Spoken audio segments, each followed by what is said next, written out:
நான் கண்டிப்பா கரிகாலன் சாரை மீட் பண்ணியே ஆகணுமா? சர்வா இன்னுமே கரிகாலனின் பெயரை கேட்டதும் நடுங்கிக் கொண்டுதான் இருந்தான். விக்ரமும் அவனுடைய பயத்தை புரிந்து கொண்டான். கரிகாலன் சாரா? வெறும் கரிகாலன்னு சொன்னா போதும். நீங்க டைகர் பாஸ். காட்டுல இருக்கிற மத்த மிருகங்க தான் டைகரை பார்த்து பயப்படும். ஆனா டைகர் யாரையும் பார்த்து பயப்பட தேவையில்லை. ஈவினிங் மீட் பண்ணலாம். பாய். விக்ரமுடைய வாயிலிருந்து இதை கேட்டதும் சர்வாவின் தன்னம்பிக்கை அதிகமானது. இப்போது அவன் கூண்டை விட்டு வெளியே வந்து காட்டுக்குள்ளே நுழைந்த புலியை போல் உணர்ந்தான். தன்னுடைய பழைய ஆபீஸை விட்டு கிளம்பிய சர்வா வீட்டுக்கு வந்தான். கடைசியாக எப்போது தான் இவ்வளவு நிம்மதியாக தன்னுடைய ரூமில் இருந்தான் என்பது அவனுக்கு ஞாபகம் கூட இல்லை.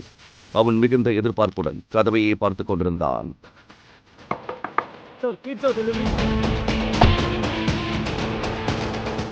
சார், ஆர்டர் வெறும் 500 ரூபாய் தான். நீங்க 1000 ரூபாய் கொடுத்துருக்கீங்க. நீங்க டெலிவரி பண்றவங்க ரொம்ப கஷ்டப்படுறீங்க நண்பா. இந்த 500 ரூபாய் உனக்கு டிப்ஸ். ரொம்ப தேங்க்ஸ் சார்.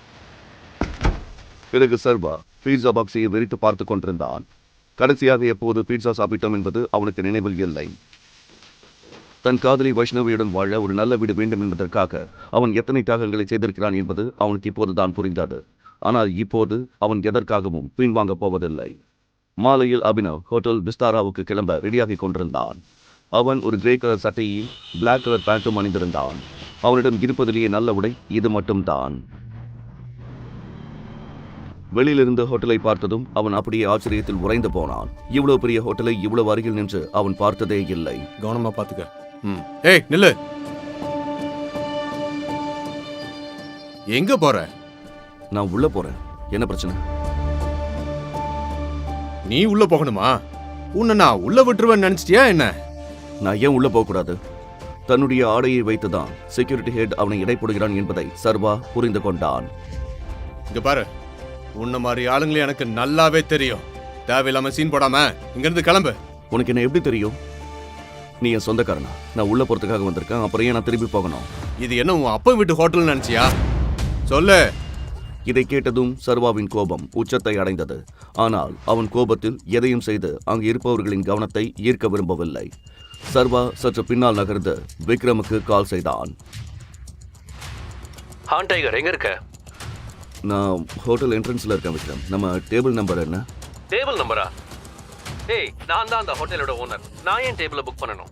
நீ உள்ள போய் சௌரியமா உட்காரு. நான் கிளம்பிட்டேன். சீக்கிரமா வந்துடுவேன். என்னால உள்ள போக முடியல. இங்க ஒரு செக்யூரிட்டி கார்டு நின்னுக்கிட்டு இருக்கான். அவன் என்ன மாதிரி ஆளுங்களை உள்ள விட மாட்டேன்னு சொல்றான். யார் அந்த இடியட்? நீ ஒண்ணு பண்ணு. நான் இன்னும் 10 நிமிஷத்துல அங்க வந்துடுவேன். நீ வெயிட் பண்ணு. அப்புறம் அந்த செக்யூரிட்டி கார்டு பண்ணதுக்கு நான் சாரி கேட்டுக்கிறேன். இட்ஸ் ஓகே, பரவாயில்ல.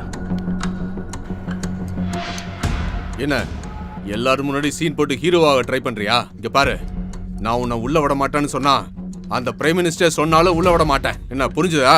மரியாதை அங்கிருந்து கிளம்பு. ஏய், அங்க பாரு, இது உன் யூஸ்லெஸ் எக்ஸ். வா, அவனை வச்சு கொஞ்ச நேரம் ஃபன் பண்ணலாம்.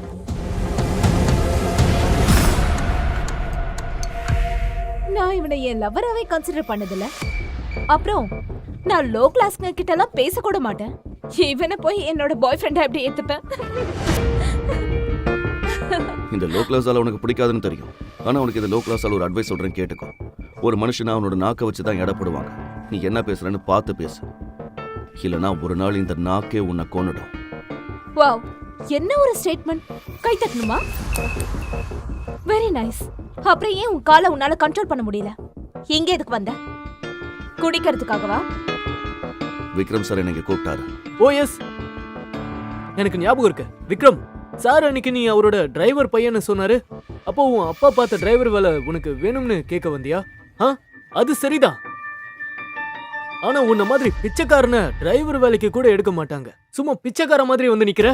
ஐ மீன், அவரு உன்னை கூப்பிடல. நீ அதான் இங்க வந்திருக்க.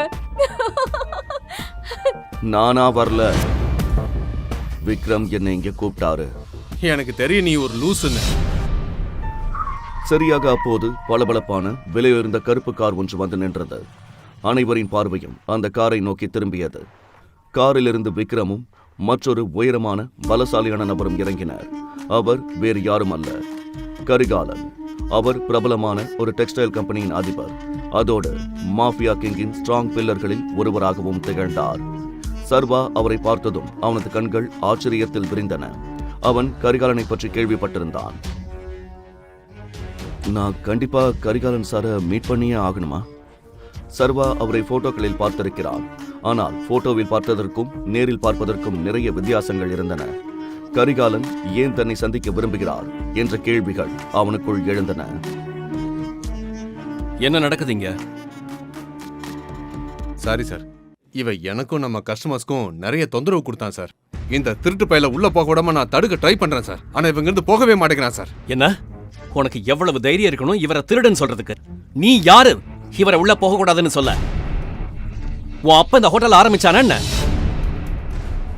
இவர் என்னுடைய கெஸ்ட்.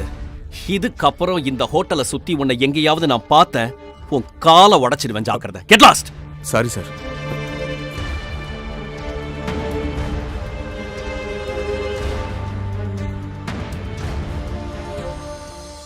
I'm sorry tiger. இந்த இடியட்டால ஒன்றும் ப்ராப்ளம் இல்லை. உண்மையை சொல்லணும்னா ஒரு லோ கிளாஸுக்கு இன்னொரு லோ கிளாஸ் எதிரியா மாறிட்டான். வாங்க போகலாம். விக்ரம் சர்வாவை உள்ளே அழைத்துச் செல்ல சைகை காட்டினார். சர்வா விக்ரமை பின்தொடர்ந்தான். பலமான காலடி சத்தத்துடன் கரிகாலனும் சர்வாவை பின்தொடர்ந்தார். சிறிது நேரம் கழித்து அவர்கள் ஒரு ஆடம்பரமான ஹோட்டல் ரூமுக்கு வெளியே வந்தனர். அவர்கள் உள்ளே செல்வதற்கு முன் மேனேஜர் அவர்களை சந்தித்தார். Good evening sir. Welcome sir. Can I get something for all of you? ஒரு காரியம் பண்ணு. இங்க இருக்கிற காஸ்ட்லியான லிக்கர் எல்லாத்தையும் கொண்டு வா. Sure sir. If you don't mind, ஹோட்டல்ல இருக்கிற எல்லா லிக்கர் பேரும் எனக்கு தெரியும் சார். நம்ம கிட்ட 5 lakhs மதிப்புள்ள டெக்கிலா இருக்கு, 8 lakhs மதிப்புள்ள ஓட்கா, 10 lakhs மதிப்புள்ள whisky, and we have gin 11 lakhsல இருக்கு. Sir, what would you like to have? Great. இன்னைக்கு எனக்கு இங்க சில ஸ்பெஷல் கெஸ்ட் இருக்காங்க. ஸோ மற்றது எல்லாத்தையும் விட்டுட்டு ரொம்ப காஸ்ட்லியானதை மட்டும் எடுத்துட்டு வா. Sure sir. I will get the best liquor for all of you. Good evening sir. Good evening sir.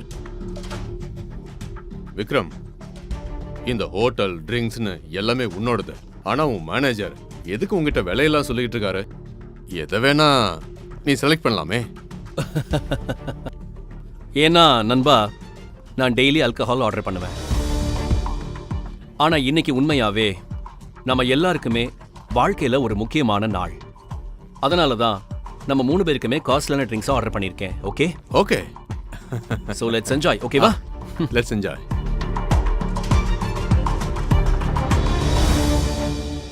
இங்க நீங்க உங்க அடையாளத்தை மறைக்க தேவையில்லை. இந்த ரூம் பிரைவேட் ஆனது, ரொம்பவே பாதுகாப்பானது. உட்காருங்க. அது ஒரு ஆடம்பரமான அறை. மூவரும் அமர்ந்தனர். சர்வா அப்போது கரிகாலனை மிகவும் கவனமாக பார்த்து கொண்டிருந்தான். கரிகாலா, உனக்கு இன்னைக்கு ரொம்ப முக்கியமான இன்ஃபர்மேஷன் கொடுக்கறதுக்காகத்தான் இன்னைக்கு உன்னை இங்க நான் கூப்பிட்டேன்.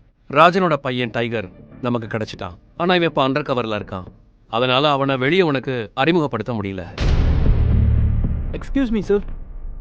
Your snacks and drinks sir. ம்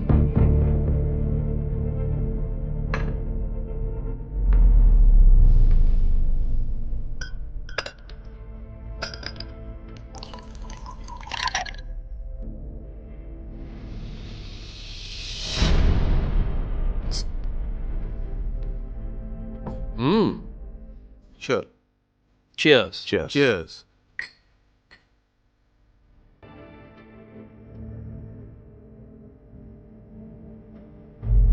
இவன் தான் டைகரா? ஆமா, இவன் தான் நம்ம டைகர். அப்புறம் நான் அவன் நம்ம டீமோட முக்கியமான மெம்பர்ஸை பார்க்கணும்னு நினைச்சேன். அப்புறம் நாம எந்த திசையில போயிட்டு இருக்கோமோ அந்த திசையில அவன் நம்மளை வழி நடத்தணும்னு ஆசைப்படுறேன். சாரி நண்பா, எனக்கு சிரிப்பு தான் வருது. என்ன விஷயம்னா, எல்லாத்தையும் நீ தான் பேசிக்கிட்டு இருக்க. நம்ம டைகர் என்ன ஊமையா? கரிகாலா, நீ டைகரை பத்தி அப்படி பேசக்கூடாது. சாரி நண்பா, சாரி. உங்களோட போல்ட்னஸ் எனக்கு பிடிச்சிருக்கு. ஆமா,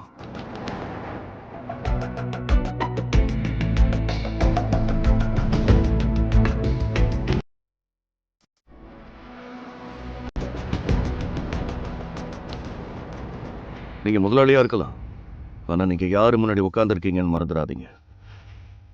நான் ஒரு டைகர். ஒரு டைகர் அமைதியாகவும் இருக்காது, சாஃப்டாகவும் பேசாது. ஒரு டைகர் ஸ்ட்ரைட் ஆக்ஷனில் தான் இறங்கும்.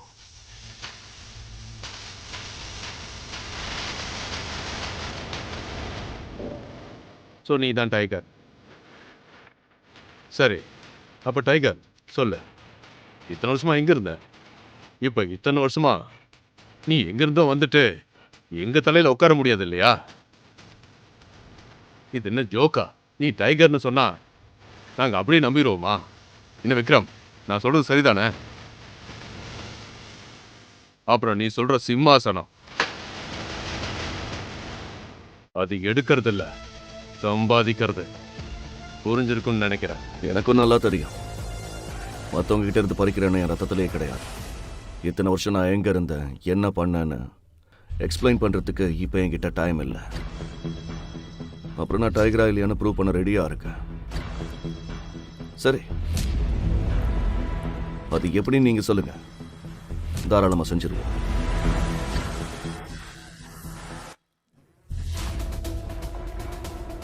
விக்ரம் புன்னகையுடன் சர்வாவை பார்த்தார்.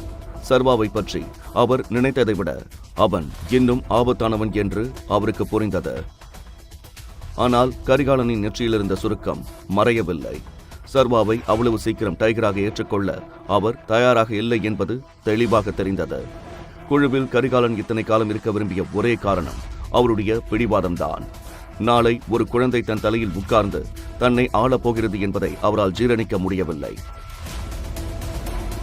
சும்மா விக்ரம் பாராட்டின மட்டும் போதாது நண்பா.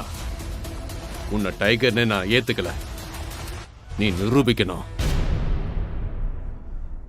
நீ கண்டிப்பா நிரூபிச்சே ஆகணும் நீ தான் டைகர்னு.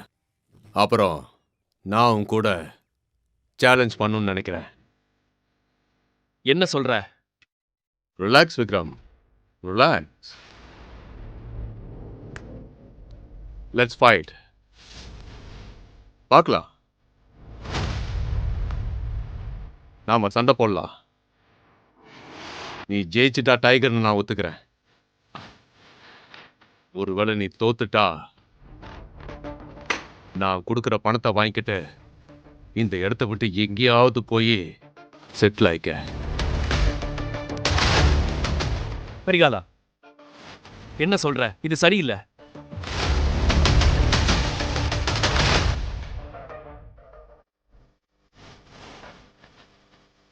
Let's fight. எப்ப சண்டை போடலாம்? இதை கேட்டதும் கரிகாலனின் முகத்தில் ஒரு புன்னகை தோன்றியது. விக்ரம் திகைத்து போனான். அடுத்து என்ன நடக்கும்? சண்டை நடக்கப் போகிறதா? சர்வா கரிகாலனை தோற்கடித்தானா, அல்லது அவனது தந்தை கொடுத்த அனைத்தையும் அவன் பெறுவானா? மேலும் அறிய டைகர் ரிட்டர்ன்ஸை பாக்கெட் எஃப்எம் ஆப்பில் மட்டும் தொடர்ந்து கேளுங்கள். லிங்க் டிஸ்கிரிப்ஷனில் கொடுக்கப்பட்டுள்ளது.